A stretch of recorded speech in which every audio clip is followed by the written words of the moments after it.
Pemirsa, tentunya masih bersama dengan kami dalam Berita Lampung. Bagi Anda yang baru saja bergabung, kami akan menyajikan kembali berita utama pagi ini. Dua pelajar SMA di Lampung Timur tewas tertabrak minibus.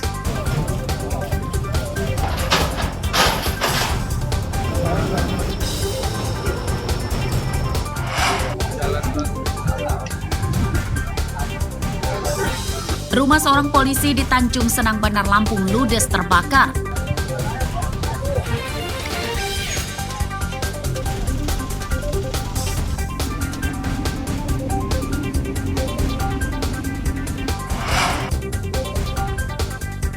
Ratusan pengusaha pabrik penggilingan padi di Lampung Selatan terancam bangkrut. Sejak 2 bulan lalu, mereka tak dapat pasokan gabah dari petani.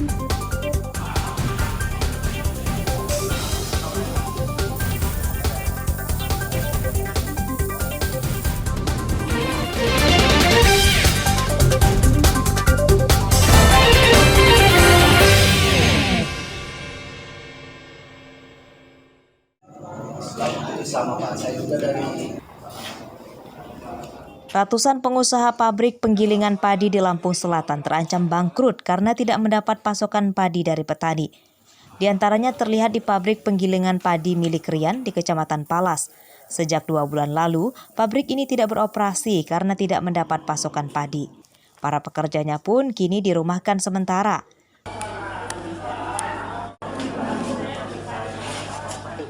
Menurut Rian, stok padi di tingkat petani saat ini sebenarnya tidak langka.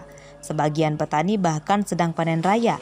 Hanya saja para petani kini memilih menjual gabahnya ke perusahaan asing sebab gabah petani dibeli dengan harga lebih tinggi. Sekarang ini kan pasarnya pasar bebas liar, jadi tidak ada di situ harga baku dari pemerintah yang mengontrol supaya penggilingan yang kecil itu hidup.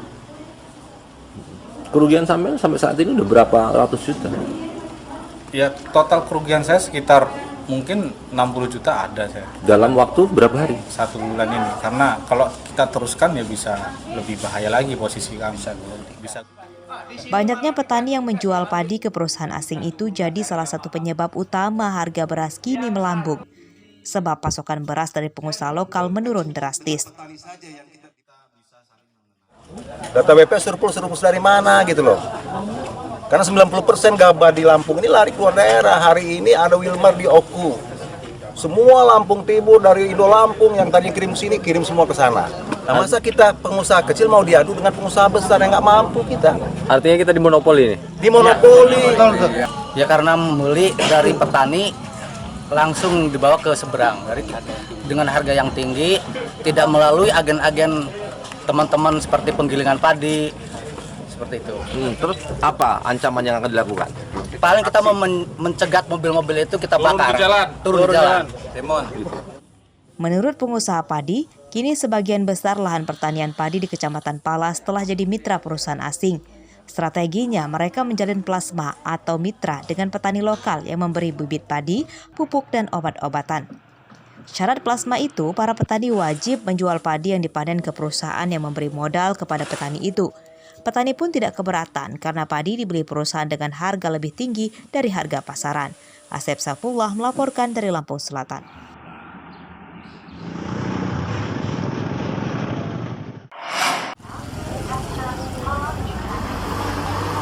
Harga beras kualitas medium di Pasar Kalianda, Lampung Selatan Minggu pagi tembus Rp13.000 per kilogram. Harga itu naik Rp2.000 dibanding 2 pekan lalu yang masih di kisaran Rp11.000 per kilogram.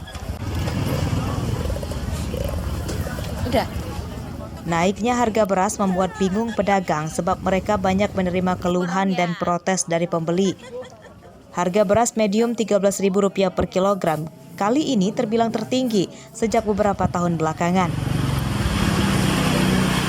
Selain harga beras kualitas medium, harga beras kualitas premium dan biasa juga naik di kisaran Rp1.000 hingga Rp2.000 per kilogram. Harga beras premium kini tembus Rp16.000 per kilogram dan harga beras kualitas biasa di kisaran Rp10.000 hingga Rp11.000 per kilogram. agak kaget lah, orang namanya naik kok kadang 2 hari sekali, 3 hari sekali. Jadi bingung yang mau ngasih harga sama pembeli itu. Iya nggak Bu? Oh, ya terpaksa ya tetap dibeli deh. Orang namanya kebutuhan.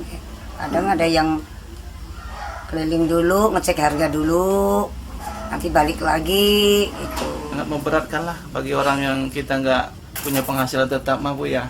Iya. Iya, karena kan suasana gini kemarau, aturannya kan pemerintah melindungi kemarau kan ada ini gitu ya, siasat untuk beras supaya nggak naik kan. Iya, kalau begini kan udah susah, terbebani lagi. Iya, susah deh. Meski harga beras naik, namun stok beras di tingkat pedagang pasar saat ini masih banyak. Warga mendesak pemerintah segera menurunkan harga beras.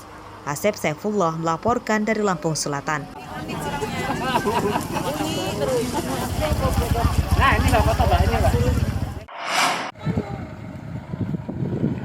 Warga Desa Wirabangun, Kecamatan Simpang Pematang, Mesuji dilanda krisis air bersih. Lebih dari 2 bulan daerah ini tidak ada turun hujan yang menyebabkan sumur-sumur warga mengering. Minggu pagi warga mendapat bantuan air bersih dari Polres tempat. Air didistribusikan menggunakan mobil water cannon. Kedatangan mobil pembawa bantuan air ini disambut gembira warga. Polisi mengatur antrian warga supaya mereka tidak rebutan air bersih. Ember dan jeriken warga dibariskan, kemudian diisi air dari mobil water cannon. Ya karena kemarau ini jadi kemarau panjang, airnya udah dalam, nggak ada air itu cuman sedikit, itu aja untuk semua orang sedikit-sedikit sewa. Ya dibantu oleh Polres Mesuji ini tadi, kepolisian, alhamdulillah ada yang bantu. Kita bisa untuk mencuci, untuk memasak dan sebagainya. Berdasarkan data Polres Mesuji terdapat sekitar 80 desa di 4 kecamatan yang kini dilanda krisis air bersih. Bantuan air bersih dilakukan setiap hari secara bergantian. Sekali pengiriman, petugas membawa 10.000 liter air bersih untuk warga. Kami dari jajaran Polres Mesuji itu membagikan air bersih kepada masyarakat yang berdampak kekeringan. Di berapa kecamatan, berapa desa? Yang terjangkau dengan mobil kita lebih kurang 4 kecamatan, lebih kurang dari desanya sekitar 80 desa. Warga berharap pihak Pemda Mesuji juga memberikan bantuan air bersih dan membangun sumur umum. Warga khawatir krisis air bersih akan lebih parah jika beberapa bulan ke depan belum ada turun hujan. Aris Susanto melaporkan dari Mesuji.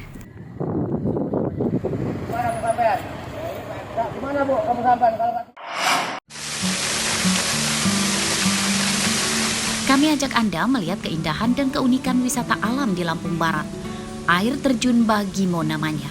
Lokasinya ada di Desa Sukadamai, Kecamatan Air Hitam. Pecinta wisata alam ekstrim dan penyuka tantangan yang memacu adrenalin pasti menyukainya. Sebab untuk menuju lokasinya harus menempuh perjalanan yang tak mudah. Dari ujung Desa Sukadamai, pengunjung harus melintasi jalan tanah dengan motor.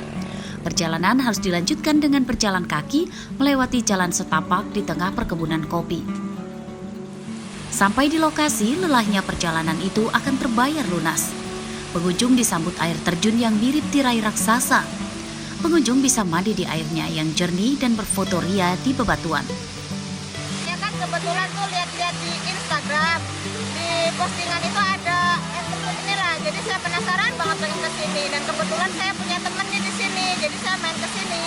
Nah, kalau di Bandar Lampung kan cuacanya udah panas, di sini masih sejuk, dingin.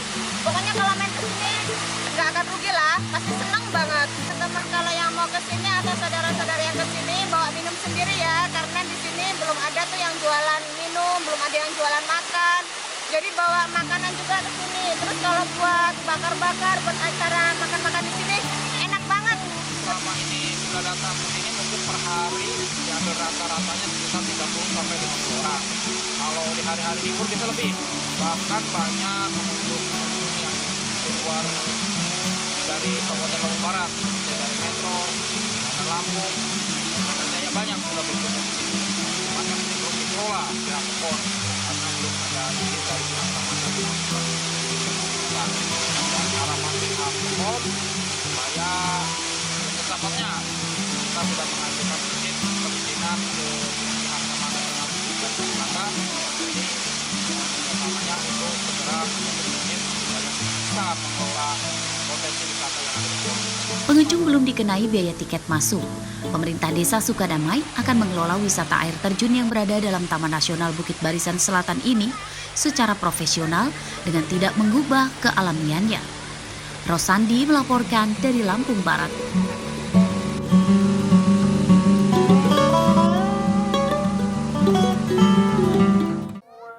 Pemirsa, informasi tadi sekaligus menutup perjumpaan kita pagi hari ini. Saya, Vika Rana dan seluruh tim redaksi mengucapkan selamat beraktivitas dan sampai jumpa.